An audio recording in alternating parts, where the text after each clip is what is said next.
Coinbase cut 700 jobs overnight and the market panicked. But Armstrong wasn't just reacting to the downturn, he was using it. Here's what everyone missed. Today, with me, by the way, I have my VP of Strategy, Maria, and my VP of Propaganda, George. Hi, guys. Hey. Great Hello. to see you. Looking great. George, how can you propagandize me right now about crypto? What's like your number one propaganda? How long have you got? How long is this show? Because Okay. it's going to take a while. I mean, I can start with the Coinbase stuff. Maybe I'll let you do the intro, and then I can anti-propaganda, because that's propaganda, interestingly. So let's talk about that. I am so excited to talk about that. Okay, let me do our intro for the Coinbase layoffs here. In case you guys have not been on X or looked at the news at all over the last several days, Coinbase just cut 14% of its workforce. This is roughly 700 people. It is effective immediately. Brian Armstrong announced it via a staff email. He didn't call out any specific teams. His official reason is that it's a combination of crypto market conditions and AI efficiency gains, which we will get into. The restructuring details are pretty interesting. So they're capping management at 5 layers, eliminating pure management roles in favor of player coaches, and rebuilding teams as AI native pods. So this is a headcount reduction, but they're also using this down moment in the market to rewire how the company operates.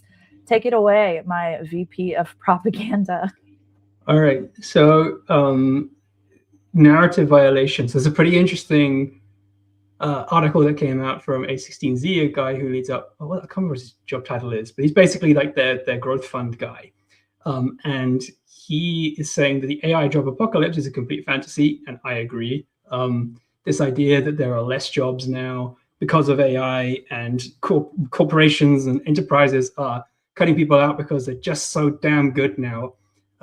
It's kind of not true, and not coming through in the data and what people are actually seeing. So I think it's more to do with they're letting go of people. Average Joe, my man, he's throwing me off. Okay, yeah, no. So basically, the idea is that you don't. It's more about the crypto downturn than it is about suddenly becoming way more efficient with AI. I think it's more about letting go of a lot of people. It seems like at Base, I saw a way more representation of people from Base being let go here. That could be wrong. That could just be like a sample size of people I'm seeing. But I think it's just a shift in internal strategy. Justification is AI. But then there's all these things like non-technical teams are pushing production code, which is like insane. Like, why would you say that? Like, definitely, I don't want funds on Coinbase if guys are vibe coding stuff and pushing it to prod. So yeah, I think it's definitely very interesting, but I would say narrative violation. It's not because everybody suddenly can do the job of 15 people. So I mean, even like, I don't know if you want to pull up this thread from David George. It's very interesting. Can you link it for me? Yeah, it's in the chat. How many chats we got? We've got too many chats. It's in the studio chat. Yeah, it's pretty interesting, and it's just kind of about like historical precedent for like, what happens when you have new tech. It's all very sort of wazzy woozy in the clouds stuff, but it's pretty relevant, I think, to this announcement as well. Yeah, I saw this. I haven't looked into this yet. I did some research though on the data surrounding AI job layoffs, because obviously we're seeing a lot of companies cite this right now as the reason why they need to reduce headcount. Obviously, we've got I think Block, who made a massive announcement, and that kind of sent all of X into a I don't know, just anti-AI, or like AI is taking our jobs state of alarm.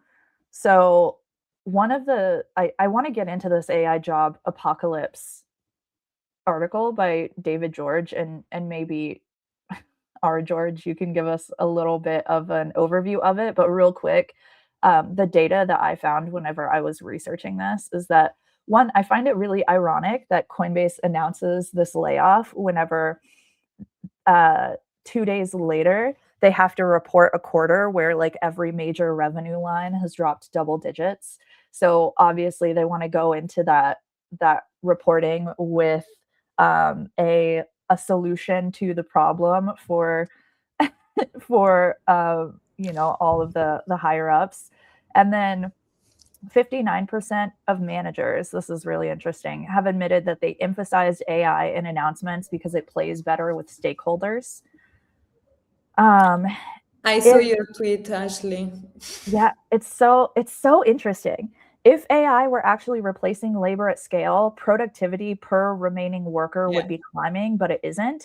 And then Oxford Economics found AI was cited in 4.5% of 2025 layoffs, but standard economic conditions drove 4x more. So while, yes, it's probably true, like I think it's relatively fair to say that AI is probably driving some restructuring. I know it's something that we've discussed internally, and we're using AI to like make things more efficient, but also there are more legitimate causes to some of these decreases in headcount, like financial conditions, market conditions, and Sam Altman calling this AI washing, which is essentially like using AI as the boogeyman that is forcing you to reduce your workforce, when in reality maybe you overhired and now you're reducing headcount like everybody else. There's just so many other reasons why businesses need to go through these moments. So my point of view, as usual, is a bit so first I was shocked like that 14% of Coinbase is equal to 700 people. It means that how many fucking employees have Coinbase? Wow.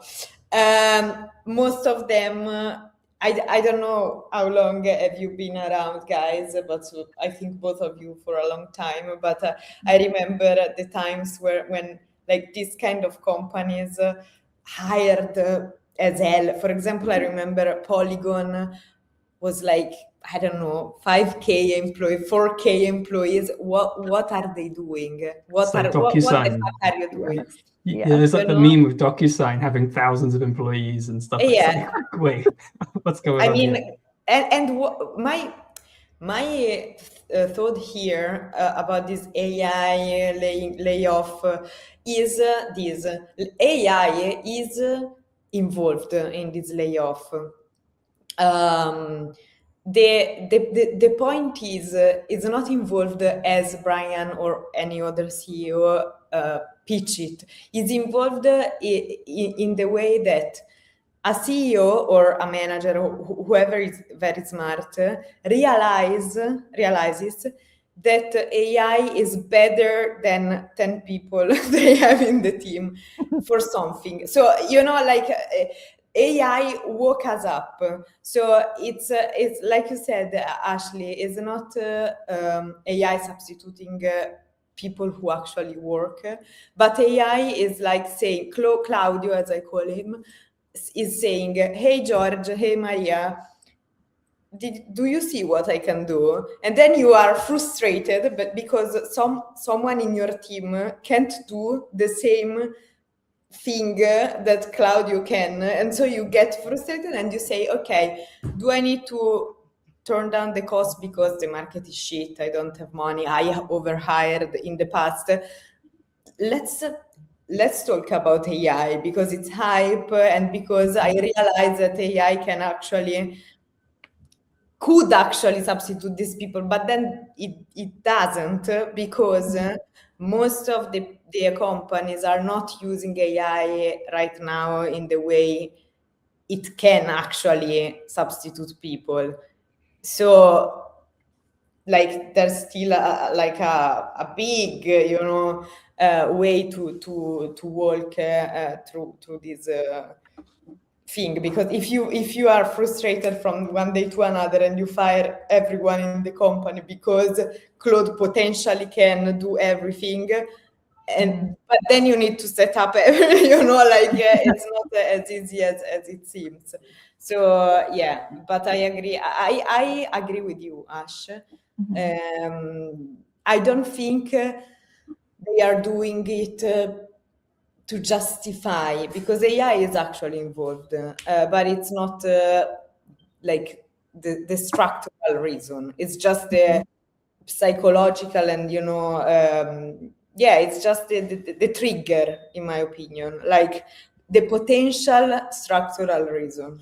Yeah, it's easy to say, oh no, guys, this technology that we couldn't have predicted has unfortunately impacted our business and we could have done nothing to prevent this. Darn it, we have to lay off. We are blaming the 14%. agents. Yeah. Easy. George, can you do you have any, maybe you can give us a brief overview of this AI job apocalypse is a complete fantasy article. Yeah. I mean, so there's a lot of stuff in here about historical, VCs love this thing of look at the Industrial Revolution, look at electricity and all this. But it's okay, high level, the narrative violation is one, there are more software engineering roles open now than previously. I'm pretty sure I'm saying this.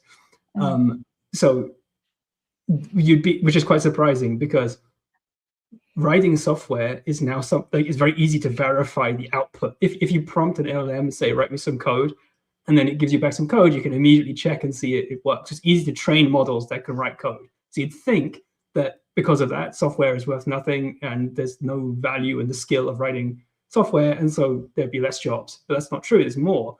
So there's weird narrative violation. It's not as simple as something is now possible to automate, therefore the work is gone. So it's like farming, right? It's okay, guys, just relax. But it is interesting. If you're a historian, you read this.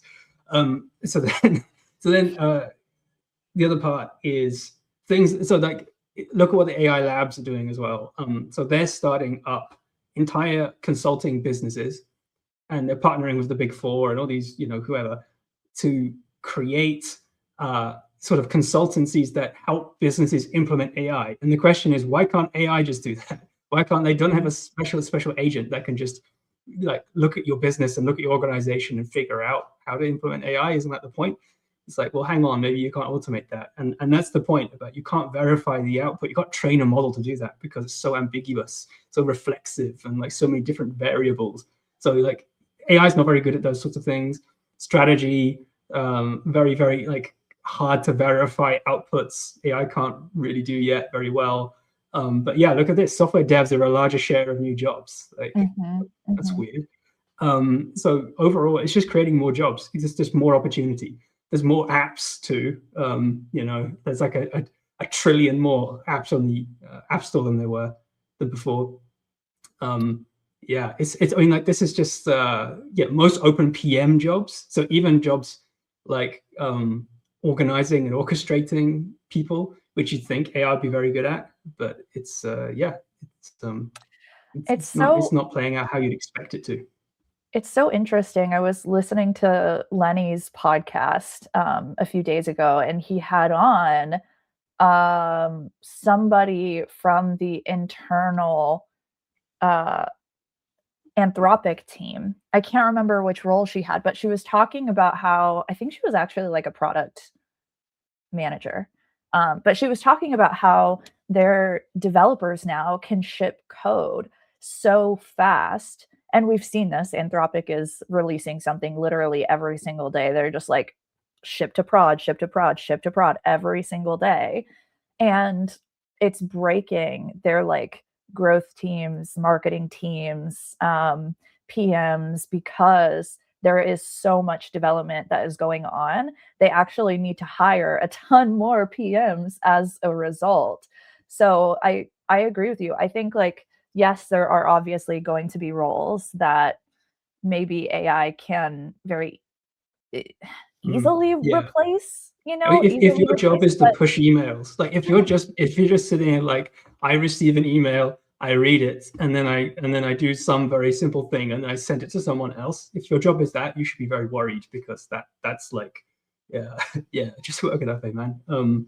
So like this is right now I would not want to be working at Aave. They must be stressed. Like that, they must be a very deeply stressful place to work right now. But yeah, if your job is just to like push emails around, then you're in trouble.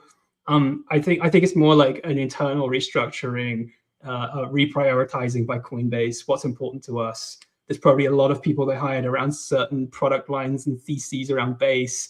All the Coinit stuff. SocialFi. It's like that's not really played out. Base app's not really gone the way they wanted to. So this is an excuse to cut people. I don't know that's the case. I could be wrong, but that's how it kind of feels from just what I'm seeing. Yeah, I definitely agree with you here. So one of the things that was also interesting in this announcement from Armstrong, which he also posted on X, is this idea of no pure managers, player coaches only.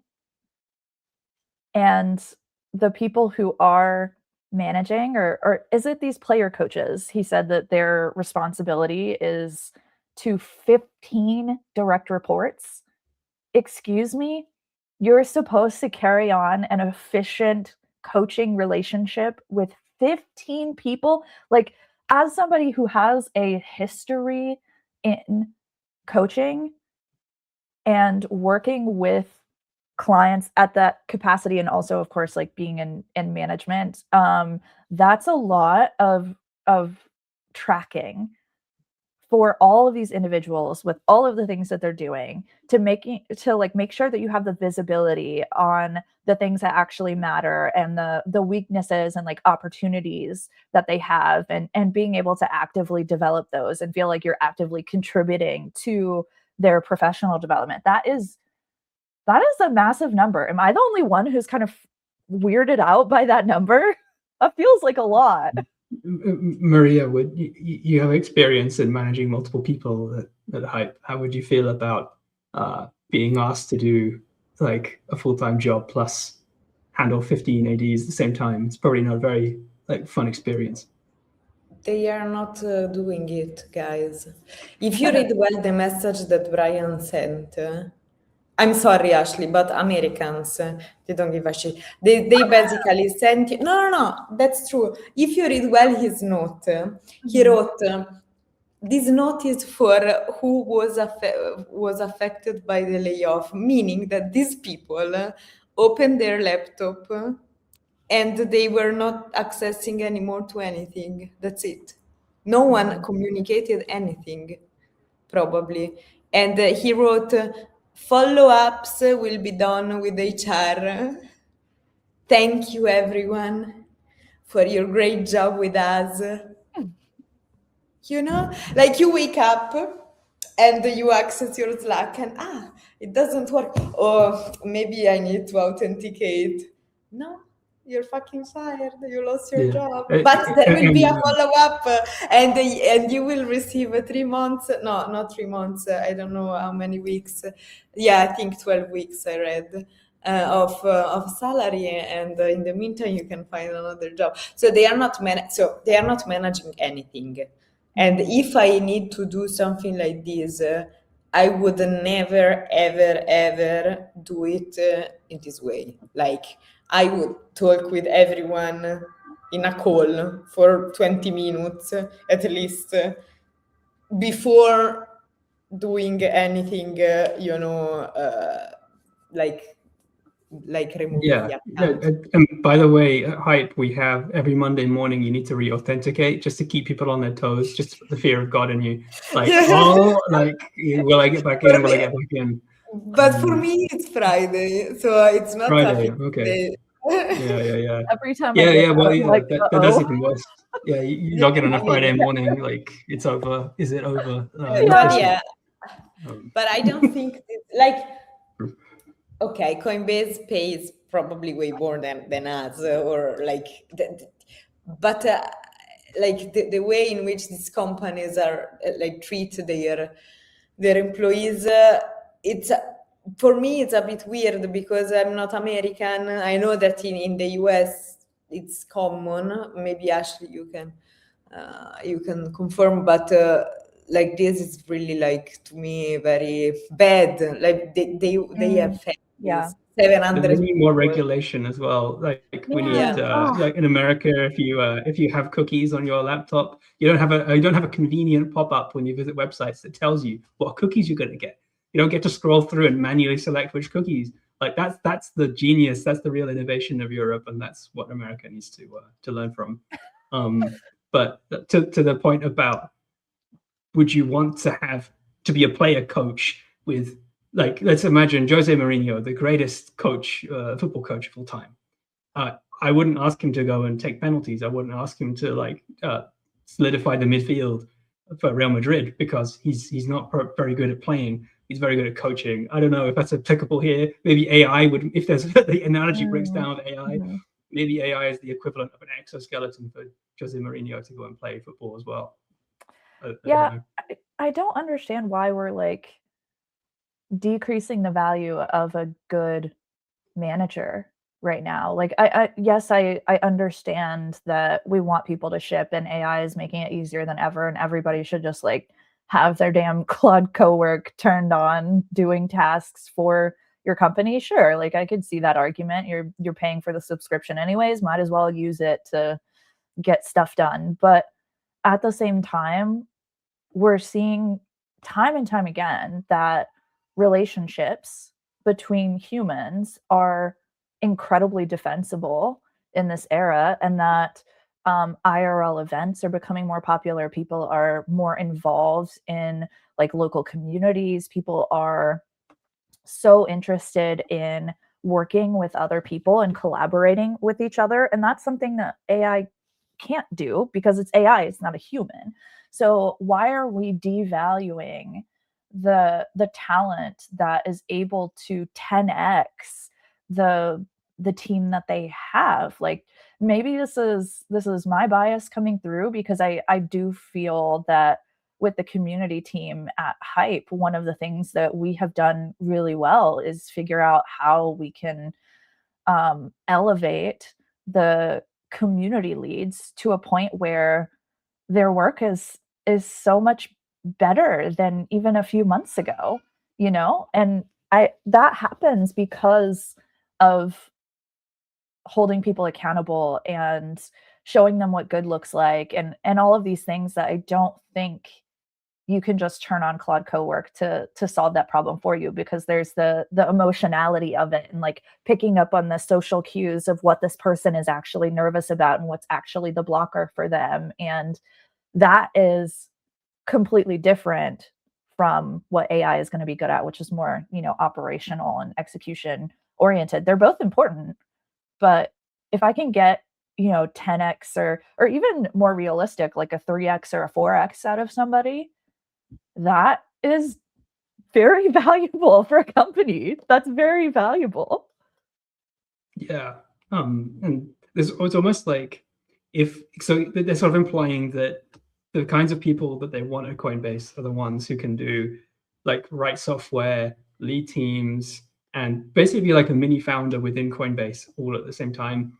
And if you're that person and you can do all those things, then maybe you should consider starting your own company. Maybe it's I don't know, it's like low status to be a founder now, apparently. Like I don't think that's like, maybe this is how people are thinking, like keep your job, like uncertainty, like. But no, I think, I don't know, if I was that person and I was able to do all those things and cook software, then I'd be thinking seriously about starting my own thing. But I don't know. That's a very good point. And Maria, to your earlier point about like protections in America, you're completely right. One of the things that I've learned working with EU companies is that you guys are so like respectful of your teams and your employees, to the point of you understand that everybody has a life and a family, and they need stability and ability to pay their bills. And there's even like legal protections for that. You can't just fire somebody out of nowhere. And that's very different in America, especially in startups, Silicon Valley. Like if you maybe go a week where a founder feels like you are not meaningfully driving an outcome for a business, even a week is probably, if they feel it, if they're like a really if they're a very aggressive founder, sometimes it's like 3 or 4 days. If they feel like you are not doing enough, like you're not the special person for the seat, then they'll fire you and they'll find somebody else to fill that seat, because they feel like it's just a matter of finding the right combination of people to make the startup successful, which is not realistic. Having been in like 60 of these, that's not how it works. Yeah, I think that having conversations. What'd you say? Yeah, and I think that having conversations is also healthy for the overall ecosystem, because you are telling this is why we decided to let you go, you know.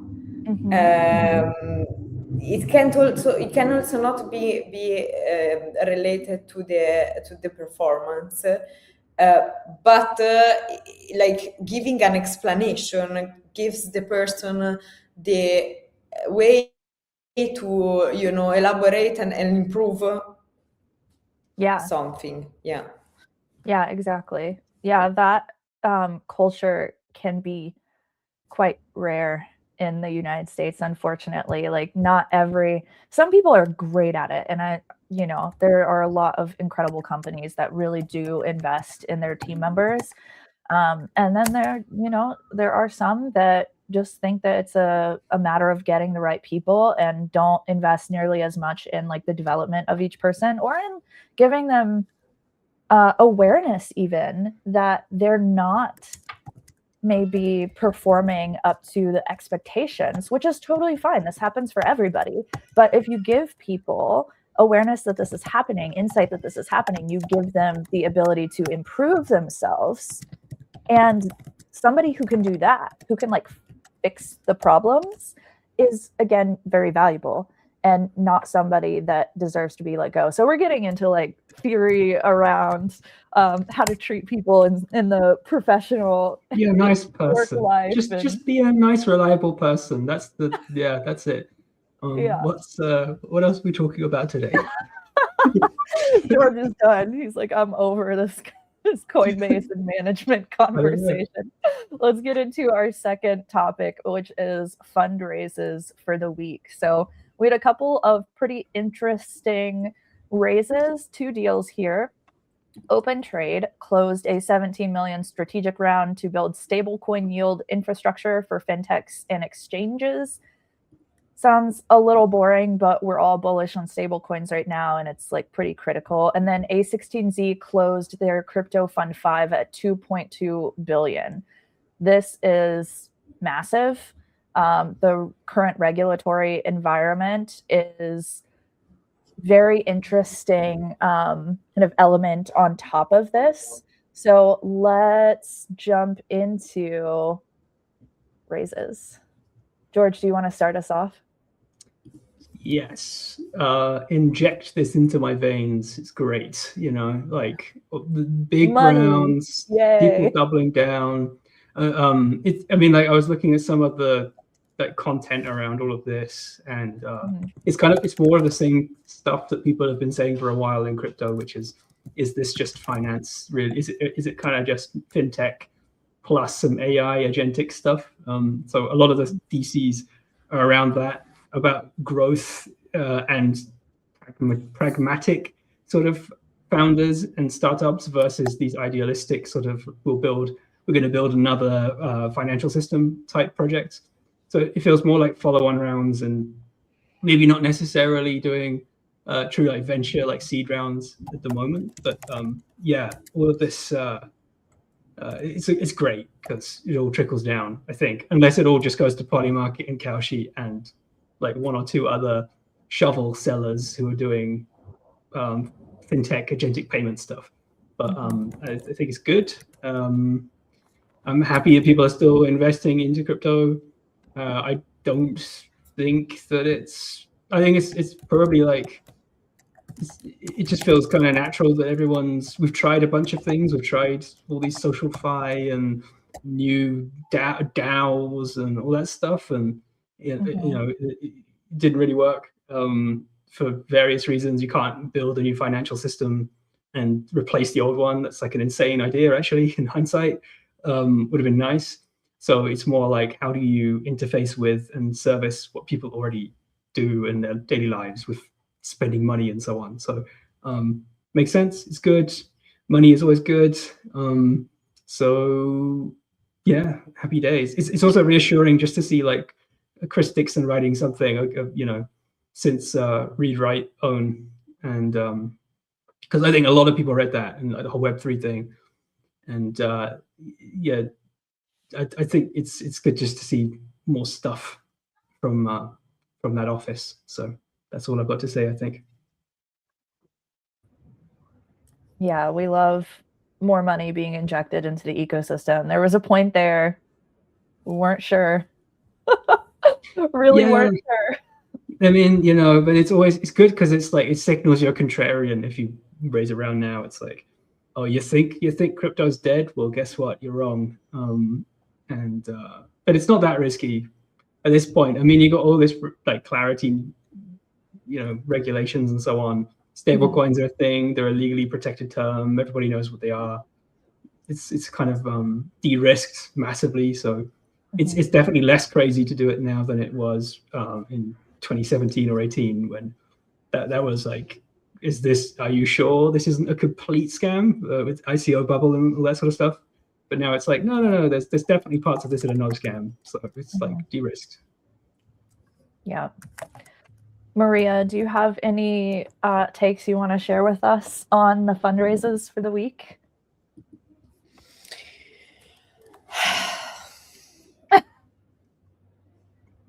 I mean, I'm bullish. I'm always bullish, but this makes me bullish. And I noticed that the fear and greed indexes lately in my newsletters improved a lot. So I think this is while no one is trading. So I think it's driven by this kind of news, fundraising, stablecoin, probably new RWA advancements or projects. Yeah, because this is not driven by the trade for sure. So and now it's almost 50. So it's in the middle. So really? we Wow. spent, Milky Road is 50 in the index. So time to load up. Yeah. No, that was a month ago. Now I need to de-risk. I didn't know it was at 50. That's crazy.